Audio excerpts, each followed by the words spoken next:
तुम्हालाही असं वाटतंय का वेळ खूप पटकन चाललाय? तर ही रील तुमच्यासाठीच. पूर्वीच्या काळात लोकांना असं अजिबात वाटत नव्हतं की टाइम किती फास्ट चाललाय. आज सगळ्यांना वाटतंय की टाइम कुठं उडून चाललाय. कारण फक्त एवढंच आहे, आधी घडी नव्हती, फोन्स नव्हते, त्यामुळे लोक सूर्य आणि ऋतूंवरती अवलंबून राहायचे.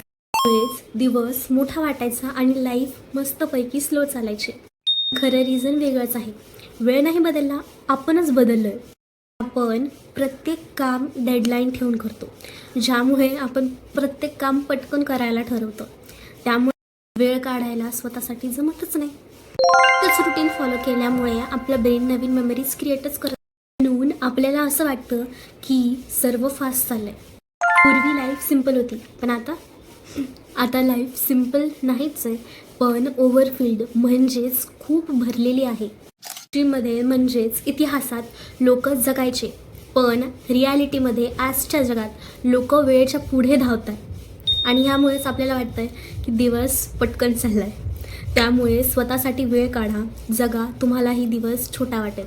आहे हिस्ट्री विथ रियालिटी, जिथे इतिहास आजही तुमच्या आयुष्यात जिवंत आहे, हे मी तुम्हाला जाणून देईन. धन्यवाद आणि अशाच रीलसाठी मला नक्की फॉलो करा. थँक्यू.